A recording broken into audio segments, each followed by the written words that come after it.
What's going on, people? We are Tottenham TV, back here for yet another Tottenham update. Various bits and pieces to talk about regarding transfer stories and transfer rumours.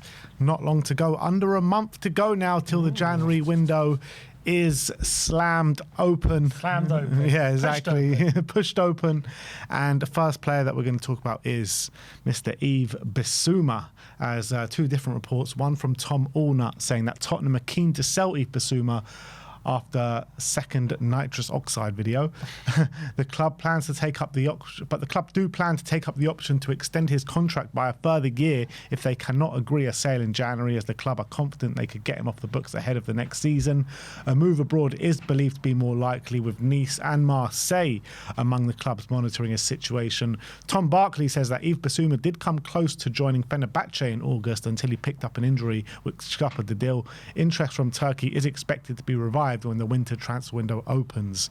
I mean, like, can we stop doing this kind of like extending contracts of players that we just don't want and don't need and are finding it hard to get out the door? Like, I think it's just ridiculous. Well, if they want to, if they think and get money, it doesn't really bother. Get money in January then. Yeah, they're going to try. But if they can't, then they think they can do it in the summer. And then we're just going to be stuck with him for another year. Well, yeah, we don't play him. He's not involved in the squad. It's not like it's hurting us. I know, but it's just stupid to have him on the books. Like, what's the point? To get money.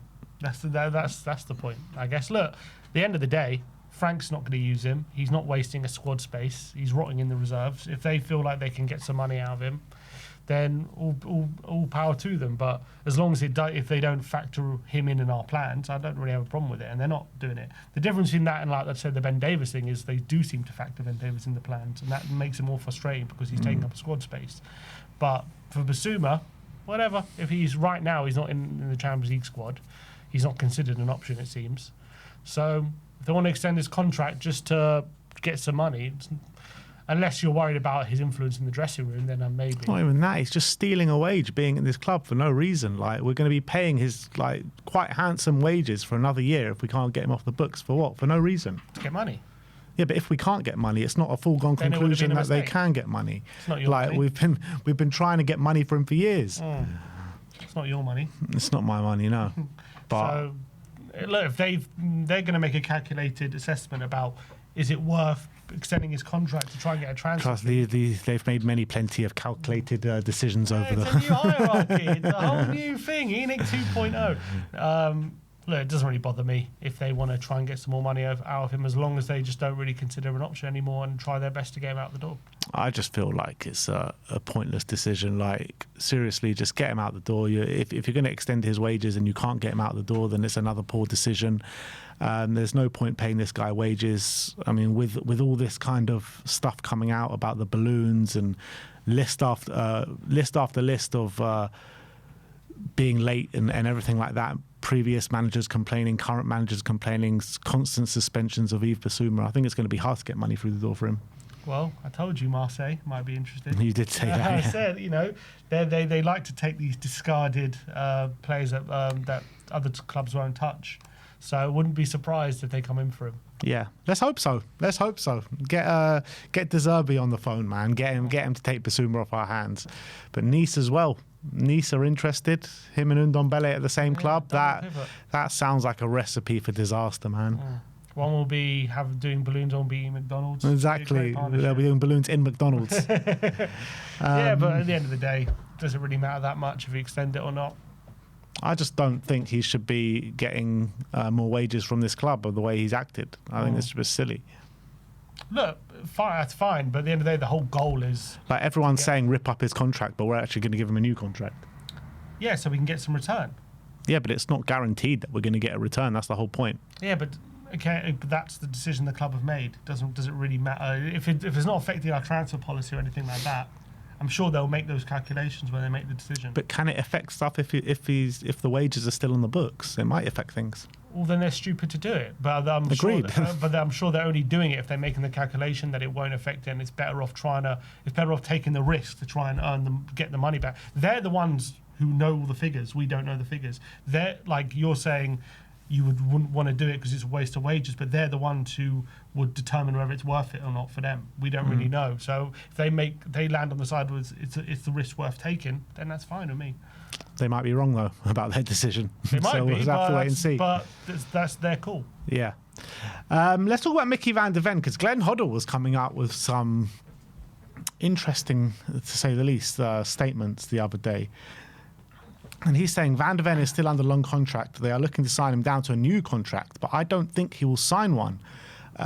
He's still got 3 years left of his contract, and I think they want to keep him because he's a world-class performer and probably one of the only world-class players that they have. And when I say world-class, I mean he'd get into any team and he could go to Man City, Liverpool, you name it, Barcelona, PSG. Everyone would want him because he's that good. So Glenn Hoddle is under the impression that he doesn't think Micky van de Ven is going to sign a new contract at Spurs. What's that based on, you think? I don't know, but I mean, I'm sure he knows a lot more people inside the club than most. But Glenn Hoddle, obviously Tottenham legend, as everyone knows. We know as well, it's been reported that Spurs have been trying to sign Micky van de Ven down to a contract for a little while. That doesn't sound good, man. That Glenn Hoddle's saying that he doesn't think Micky van de Ven is going to sign a new deal. Well, I think we're seeing it more often in modern football. Players are using the contract situation to their advantage and they're running down their contracts to try and get a better deal.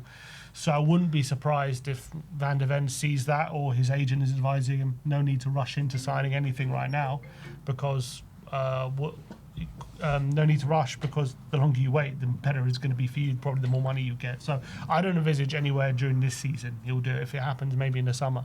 But he could well look at Tottenham right now. We'll have to wait and see how things develop under Thomas Frank and his current project. But right now we are mid-table. We'll see how we do in the Champions League. Obviously, he's kept up his standards for a lot of the season. A lot of the players around him have kind of maybe let the team down, or maybe the style of play as well has let us down for large parts of the season. Does he believe in the manager? Does he believe in the project? Time will tell. I think he likes playing under Thomas Frank. I think he's improved under him, but he is gonna be highly sought after if he becomes available, and he knows the top clubs in the world will be looking at him. And you look at Madrid's centre-back options, obviously they brought in Heisen, but Rudiger's not getting any younger. Militao's just picked up a long-term injury. They do have a young centre-back in Asensio, but obviously they want to Madrid are never shy about upgrading, are they? So they could look to dip in the market for a centre-back, and there's rumours obviously that Saliba, they want him, but maybe if he's on the table, Van de Ven's the next best thing. And obviously we've just tied Romero down to a new contract. So I think that is one to watch, to be honest, depending on how Tottenham develop and how he, we saw him walking past Thomas Frank in that one moment, but hopefully that's not water under the bridge. But I wouldn't be surprised if he uses his player power to try and at the very least, get a better deal.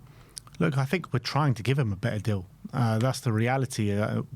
I am worried about this situation. I really am, because I agree with Glenn in what he says, that he can play for any team in European football that he wants. I think he gets into any of the top teams in Europe, and I think he would know that as well. And he keeps getting better and better. His development this year has been brilliant, and he's so consistent as well, which is massive. So I do worry that Van de Ven might have his sights set a bit higher than what we're doing here at Tottenham Hotspur, and look, like his quality would get him in to a Real Madrid, a Barcelona, a PSG, a Man City. Like literally, he could have the pick of any club he wants, in my opinion. And if he does stay fit between now and the end of the season, all of a sudden those doubts about his injury record for the bigger clubs who are looking to commit that big fee to him, exactly, they disappear. So I also think if you look at if Hansi Flick is to stay at Barca for the foreseeable, you look at how he plays, and I'm sure he would absolutely love someone like Van de Ven at the back there. So, like, how long do we leave it then in terms of trying to extort some money from him or something? Like, if he's not signing that contract, at what point do we sell him? Well, how many years he got left? 3 years. So what would be 2 at the end of the year? I think it's 3 at the end of the year or 2 at the end of the year. Let me just double check. If he signed a 5-year deal, maybe it was longer. I don't know how long he signed for. I don't know. If once it's 3 years, there's no real rush. Once he gets down to 2, then you start thinking. Yeah, so his contract is 2029. So I think it's 3 years in the summer. So no need to panic in the summer about selling him. But I think I agree with that. Once it gets down to 2 years, if he's digging his heels in, then you got to think, okay, is he ever going to realistically sign? But I don't think for the next couple of years at least, it's something we have to worry about. Do you think maybe clubs look at that and being like, well, there's no point actually spending big money on a Micky van de Ven when at the age of 27 going into his prime we can have him for free? For sure, they look at all those things 100%. So I wouldn't be surprised if they're weighing in the wings. But then again, these top clubs like Barca and Madrid, they don't weigh around for anyone. So it's not like they're gonna not sign a centre back because they're waiting for Van de Ven. Yeah. But they'll sign someone, and if he doesn't work out, they'll go big for Micky. Yeah, exactly. So it's a worrying situation, in my opinion, in terms of the long-term future of Micky van. I don't think we're in any danger of losing him in the next year or year and a half or so, but I do worry past that. Yeah, look, is he going to finish his career at Tottenham? Probably not. He probably does. He sees Tottenham as a stepping stone, but thankfully we do have a lot of talent coming through in that position. But look, let's just panic when there's a reason to panic. Let's talk about Harry Kane. As the Mirror are reporting that Harry Kane has decided to stay at Bayern Munich next season, which is a crushing blow to Barcelona and Tottenham, who had held hopes in signing him this summer. He does have a release clause of £57 million, which must be activated by the end of January to sign him next summer. But it looks as though Harry Kane has made his decision to stay at Bayern Munich. Well, early in the season, you were fairly confident Tottenham he could come back to Spurs. Was I fairly confident? Yeah. I can't even remember. Things change quickly. For me, I think in terms of the narrative of he wants that Premier League record, I'm sure he would love it. But I'm thinking that he's probably looking at Haaland right now, and he's probably thinking, that guy is slowing down. Even if I break the record, how quickly would it take him to break that record? Is it worth sacrificing real opportunities of winning leagues and Champions Leagues potentially for the rest of my career just to break a Premier League record? He probably thinks not, to be honest. So I'm not surprised. He's looking at how things are going. Bayern are going very strong. Obviously they'll win another league. But the main thing could potentially win Champions League. That's what I'm saying. The main thing is Champions League. They look real contenders this year. So let's see if they win it or not. But I think he probably sees himself as got a real opportunity of winning that Champions League at Bayern. And then if he does want to leave Bayern, if someone like Barca are coming in, could he win the Champions League for someone like Barca? Is that a new experience, La Liga, a new town, a new city, and a new league to experience, rather than just going back to Tottenham just to break the record? I reckon he'd probably rather that kind of move. And Lewandowski, we know, is not getting any younger, so there's a spot there. So I just don't see Tottenham coming into the equation unless something really serious changes and we do become real contenders, and then all of a sudden he has a genuine chance of winning a Premier League at Tottenham in the near future. I just don't see him coming back here. With the Haaland thing, I always thought Haaland wasn't going to be at Man City for too long. I thought he was just one of these guys who wants to try out every league and win everything and dominate everywhere. But after hearing his interview last night after the game, I think he's got his eye on that record, on Alan Shearer's record, and he wants to break it. And he's a boyhood City fan. And he says he's got a long contract, and he didn't say flat out that he wants to break the record, but he told Carragher to read between the lines. I've got a long contract, and I'm in good form, I'm in good nick, blah blah blah. He's 25. I mean, he could be a City at least for another 3 years before he thinks about moving, if he ever does. So, but he won't break the record in 3 years, will he? What's he on now? 100. No, more than 100, isn't it? Or was it just 100? Didn't he just break 100? Oh, you're right. Yeah, he did. So he's he's probably 100 another 3 years. It depends how mad his goal scoring rate goes. But if he gets another, he probably won't break it in 3 years. You're right. Probably won't break it in 3 years. Probably need to end that contract to break it. Yeah. So look, I think he'll do another contract there anyway. I think he loves it at Man City, and he'll definitely be breaking Shearer's record. I do wonder whether Haaland will be the kind of striker like Kane, where he's as good in his 30s as he is in his 20s. So I think Haaland can evolve. I think Haaland can evolve, but as well, that finishing never evades you. You know what I mean? I understand, but what's such a big element to his game is physicality, that speed, and he does kind of rely on it a lot.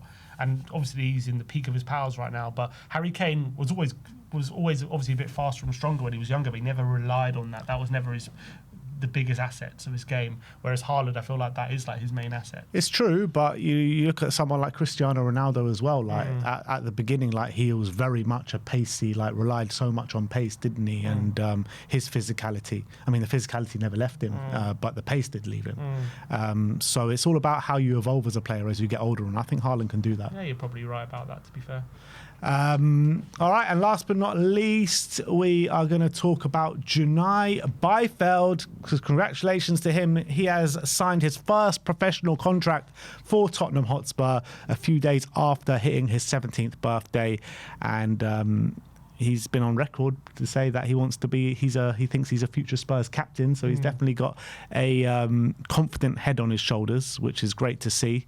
When I've ever seen him play, he looks absolutely brilliant. He's smashing it out for the under-21s at 17 years of age, alongside Luca Williams-Barnett. So some more kind of talent that we've got coming out of Hotspur way. And even in the pre-season friendly, when he stepped in that game, I thought he looked really good. So a big future ahead of him. Yeah, a lot of people are very excited about him. Apparently he's kind of like a complete, obviously he can't be a complete player at that age, but apparently he has all the attributes in terms of his strength, his pace, his composure on the ball as well. So really exciting. Who needs Micky van der Ven? We got Junai Byfield. That's what we're going to be moving. So that's what it's going to be. That's what it's going to be in 6 years' time. Our centre-back pairing is going to be Junai Byfield and Luka Vuskovic. What more could you want? Very exciting. The future's very bright. But that is your Tottenham update for today. Let me know in the comment section below your thoughts regarding all the news stories we talked about today. Like, subscribe and comment. And as always, come on you Spurs.